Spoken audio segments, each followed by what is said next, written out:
L'étoile à qui la Terre doit tout, le compagnon le plus fidèle de la planète bleue, est toujours prêt à rendre service. Alors que des horizons sombres guettent les terriens à cause du réchauffement climatique, Vénéré Soleil nous tend une bien merveilleuse perche et nous offre gracieusement son énergie propre et durable. Chaque année, il dégage sur Terre plus de 20 fois la consommation mondiale en électricité. Les hommes commencent à comprendre et multiplient les centrales solaires. On compte à ce jour plus de 60 centrales thermodynamiques sur la planète, en plus des photovoltaïques.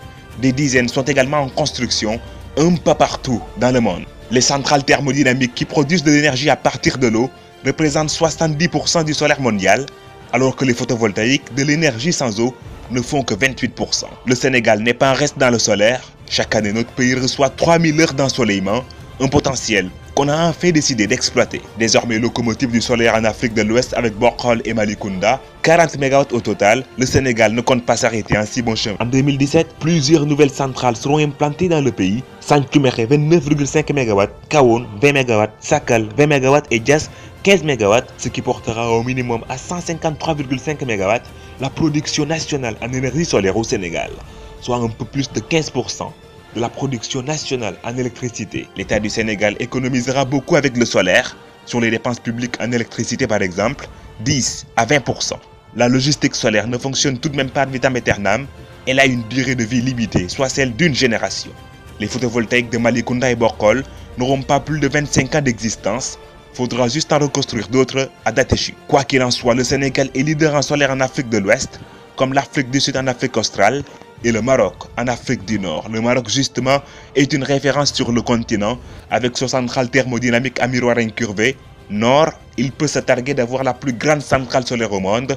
Le royaume chérifien a des ambitions grandes, produire 42% de son électricité à partir du soleil, soit 500 MW. Le tout avec 4 grandes centrales. Le solaire représente malgré tout un investissement lourd. Pour ces centrales, le Maroc dépensera 8 milliards d'euros, soit plus de 2 fois le budget du Sénégal.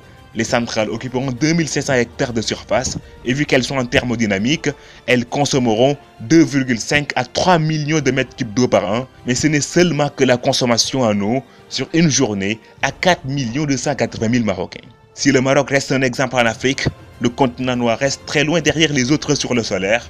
L'Afrique ne produit même pas 2% de l'énergie solaire dans le monde, alors que son ensoleillement est plus intense que dans n'importe quel autre continent. Un chiffre qui peut se comprendre tout de même, vu que ses besoins énergétiques ne font même pas 1% des besoins mondiaux. La Chine à elle seule consomme plus en énergie que tous les pays africains réunis. Le solaire reste malgré tous les progrès sous-exploité à l'échelle mondiale, avec seulement 0,7% de l'énergie consommée dans le monde, loin derrière le fossile, 78%. En matière d'énergie renouvelable également, le solaire reste premier à la queue. L'hydroélectricité reste en maître à plus de 80% sur la planète. Le soleil éclaire ainsi à peine nos nuits, mais fort heureusement, on ne peut pas en dire autant de nos journées.